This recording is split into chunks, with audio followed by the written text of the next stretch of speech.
আসসালামু আলাইকুম। আচ্ছা, আজকে আপনাদেরকে আমি একটা বিশেষ টপিক নিয়ে কথা বলতে চাচ্ছি বা একটা ট্রিক্স শিখাই দিতে যাচ্ছি, যেটা হচ্ছে আমরা যারা ডিজিটাল মার্কেটিং করি, আমরা কিন্তু চাইলে শুধুমাত্র ছোট একটা টপিক নিয়ে কাজ করেও সার্ভিস দিতে পারি। আমি যেটা আজকে দেখাবো সেটা হচ্ছে একটা ফেসবুক বিজনেস পেজ অডিট করে কিভাবে আপনি চাইলে একটা সার্ভিস সেল করতে পারেন।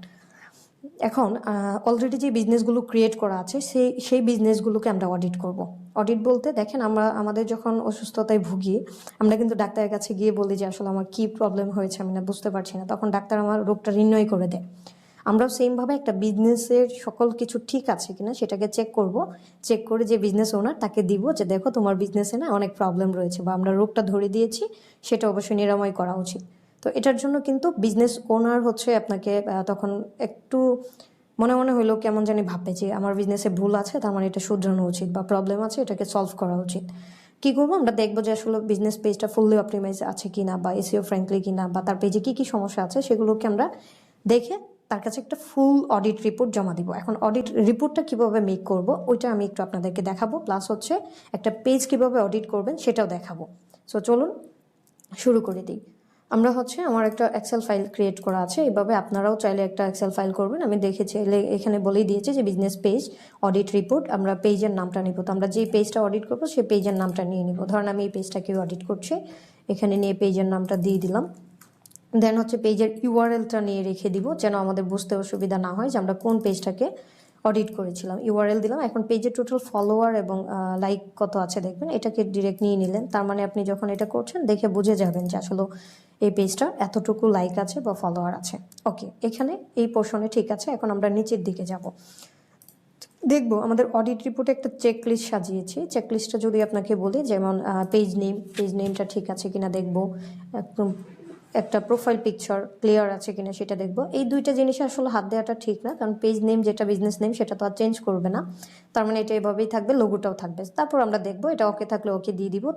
সব খারাপ দেখানো যাবে না, তাহলে মন খারাপ হবে। তার কিছু না কিছু ভালো আছে বা উনি সুস্থ আছেন এটাও বোঝাইতে হবে। সো আমরা তৃতীয় অংশ থেকে শুরু করব, অপটিমাইজ বায়ু। ওনার বায়ুটা অপটিমাইজ আছে কিনা, তো আমরা চলুন দেখে আসি। এই যে এখানে একটা বায়ু আমি দেখতে পাচ্ছি, উনি ওনার বিজনেসের জন্য একটা বায়ু দিয়েছে। এটা কতটুকু দিবে ডিপেন্ড করবে বিজনেস ওনারের কাছে, বাট আছে। সো তার মানে এটাও আমরা ওকে রাখবো। দেন এরপর দেখবো কল টু অ্যাকশনটা সেট আপ করেছে কিনা। এখন হ্যাঁ, ওনার যেহেতু এটা বিজনেস পেজ ক্লদিং রিলেটেড, উনি চাইলে কিন্তু ওনার একটা মেসেজ বাটন এটার বাই ডিফল্ট থাকে। সো আপনি চাইলে বলতে পারেন, এটা ওনার পছন্দ, তারপর বলতে পারেন যে তুমি চাইলে কিন্তু এটাকে ইমপ্রুভ করে তোমার হোয়াটসঅ্যাপ বা অর্ডার করার জন্য শপের যে নাম্বারটা আছে চাইলে সেই নাম্বারটাই কানেক্ট করে দিতে পারো। তার মানে আমি এটাকে স্ক্রিনশট দিয়ে নিব, নিয়ে হচ্ছে জাস্ট কি বলবো যে এটাকে রেখে দিব, দিয়ে বলবো ডিরেক্ট এটাকে ভুল বলতে পারি না, তবে আমরা বলতে পারি যে নিড টু ইমপ্রুভমেন্ট, মানে এটা ইমপ্রুভ করার প্রয়োজন। তার মানে আমরা এটাকে এখানে রাখলাম, রেখে আমি এই স্ক্রিনশটটা রেখে দিলাম। এই স্ক্রিনশটের এক্সেল ফাইলটাই দিব, যেন উনি আবার বুঝতে পারে দেখে যে কোনটা কোনটা প্রবলেম আছে ওনার। তারপর দেখবো সোশ্যাল লিঙ্কগুলো ঠিক আছে কিনা। দেখেন এখানে আমরা গিয়ে একটু ভিজিট করে দেখি, এই যে এখানে সোশ্যাল লিঙ্কও কিন্তু খুব বেশি নেই, কারণ আছে মাত্র 2টা সোশ্যাল লিঙ্ক আছে দেখেন ওনার। সো আমরা এটাকেও নিড টু ইমপ্রুভমেন্ট বলতে পারি, যে আপনার সোশ্যাল লিঙ্কগুলো আরও অ্যাড করা উচিত, কারণ বিজনেসের যত বেশি বিজনেস পেজ বা সোশ্যাল অ্যাক্টিভিটি আছে সেটা কিন্তু তত বেশি ট্রাস্টেড। সো এটা আপনার জন্য অনেক বেশি ইফেক্টিভ হবে বিজনেসটাকে গ্রো করতে। আচ্ছা, এরপরে অপশনটা হচ্ছে কিওয়ার্ড বেস ডেসক্রিপশনটা আছে কিনা দেখেন। আচ্ছা, আমরা এখন চলে যাই, যে এখানে দেখেন অ্যাবাউটেই আছে, ডিটেলসে ক্লিক করেন, দেখেন উনি কিন্তু ডেসক্রিপশনটা, আচ্ছা ডেসক্রিপশনটা যে দিয়েছে এটা আপার কেস। এই লেভেলের ডেসক্রিপশন মানুষ পড়তে বিরক্ত বোধ হয়। সো এটাকেও আমরা একটা স্ক্রিনশট দিয়ে বলতে পারি যে না, আপনার ডেসক্রিপশনটাও কিন্তু ওকে নেই। সো আপনি কি করতে পারেন, এটাকেও স্ক্রিনশট দিয়ে, এটা রং বলবেন না, এটাও নিড টু ইমপ্রুভমেন্ট দিবেন, কারণ আপনি যদি বলেন ভুল তাহলে এটা আপনার ভুল হবে, কারণ সে দিয়েছে। সো আমরা এটাকে কি করতে পারি, এটাকে নিড টু ইমপ্রুভমেন্ট দিয়ে যে ইমপ্রুভটা করা দরকার সেটারও স্ক্রিনশটটা আমি দিয়ে দিয়েছি। তারপর ফিচার আছে কিনা দেখবো। ফিচার, এই যে দেখেন, হ্যাঁ ওনার এখানে কিন্তু ফিচার রয়েছে, মাশাল্লাহ এটা ঠিক আছে, এটা ওকে, এটা আমরা ভুল ধরতে পারবো না। আচ্ছা, এটা ওকে আছে, ওকে দিয়ে দিব।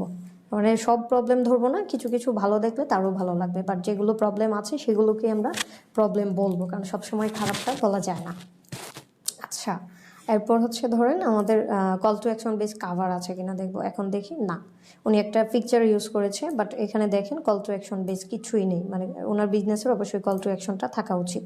সো এটাকে ধরে বলতে পারেন যে দেখেন আপনার ছবি দেওয়া ভালো, বাট এখানে ছবিগুলোর সাথে যদি আপনার কল টু অ্যাকশনটা দিয়ে দেন, আপনার বিজনেস ইনফরমেশনটা দিয়ে দেন, যেন কাস্টমার অর্ডার করতে পারে, আপনার ডিটেলসে গিয়ে দেখা লাগবে না, সেখান থেকেই ডিরেক্ট কল করতে পারবে। সো এখন দেখবো হচ্ছে বেসিক ইনফরমেশনগুলো দেওয়া আছে কিনা। বেসিক ইনফোটাও কিন্তু অনেক ইম্পর্ট্যান্ট একটা পেজের জন্য। সো বেসিক ইনফো কিন্তু এটা রং বলবো, কারণ উনি বেসিক ইনফো একদম দেয়নি বললেই চলে। সো এটাকেও স্ক্রিনশট দিলাম, দিয়ে আমরা জাস্ট দেখিয়ে দিব যে না, আপনার বেসিক ইনফরমেশনগুলো দেওয়া হয়নি, আপনি কষ্ট করে মানে আপনার পেজে বেসিক ইনফরমেশনগুলো সেট আপ করা প্রয়োজন। এটা আমরা রং রাখলাম। হ্যাঁ, ওকে। এখন বাকি আছে যে হোয়াটসঅ্যাপ এবং ইনস্টাগ্রাম কানেক্ট করেছে কিনা। এটা আসলে আমরা দেখতে পারবো না তখন, যতক্ষণ না পর্যন্ত আমাদেরকে অ্যাক্সেস দিচ্ছে। সো এটা আমরা দিব না, এটা আপনারা রিমুভ করে দিতে পারেন, অ্যাভয়েড করতে পারেন। এরপর বাকিগুলো যা আছে, এটা একটা বিজনেসের প্রয়োজন হয়, কন্টেন্ট এই সেই সব যা আছে প্রত্যেকটা জিনিসই থাকে কিনা দেখবো, ওনার কন্টেন্ট আছে কিনা, কন্টেন্ট থাকবে। তারপরে এটা আমরা এইভাবে দিতে পারি যে এটা আরও ইমপ্রুভ করার দরকার। সো এইভাবে আপনি কিন্তু চাইলে জাস্ট একটা বিজনেস পেজ অডিট করে যখন আপনি একটা বিজনেস ওনারকে দিলেন, এই যে দেখেন এই রিপোর্টটা দেখার পরে ওর কিন্তু ওকেগুলো দেখবে, বাট এই দুই একটা রং যেটা দেখাচ্ছে সেটা দেখলেই কিন্তু তার মন খারাপ হবে বা তার ইচ্ছে হবে না আগে এটা সলভ করে, যেহেতু আমার বিজনেস একটা প্রবলেম আছে।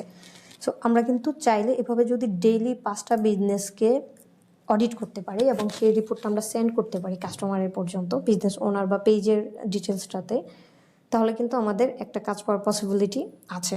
সেটা খুব দ্রুতই সম্ভব। আপনার চাইলেই কিন্তু কাজ পেতে পারেন। এখন প্রথমটা দিলেই তো আর পেয়ে যাবেন না। আপনি ডেইলি যদি 5টা দেন, দ্যাট মিনস পেজ অডিট করছেন এবং রিপোর্টগুলো দিচ্ছেন, সেখান থেকে 2-1টা কাজও যদি পেয়ে যান, জাস্ট কমপক্ষে $5-10 হবে। আর এমনও হইতে পারে আপনার আরও বেশিও হতে পারে, এটা নেগোসিয়েশনের মধ্যেই থাকবে, বাট কাজ পাওয়া কিন্তু পসিবল। তো এই ট্রিক্সটা কাজে লাগান। যদি আপনাদের এই ট্রিক্স বা এই আমার যে টপিকটা নিয়ে দেখালাম, এটা দেখে যদি একটু হইলেও আপনাদের কাজে এসে থাকে, অবশ্যই জানাবেন। আর কে কে এই ট্রিক্স দেখার পরে ইনকাম করছেন সেটাও জানাবেন। আর এই টাইপের ভিডিও যদি আরও চান আমাকে বলবেন, আমি চেষ্টা করবো ইনশাল্লাহ আপনাদেরকে টিপসগুলো দেওয়ার জন্য। ততক্ষণ ভালো থাকবেন। ধন্যবাদ সবাইকে। আসসালামু আলাইকুম।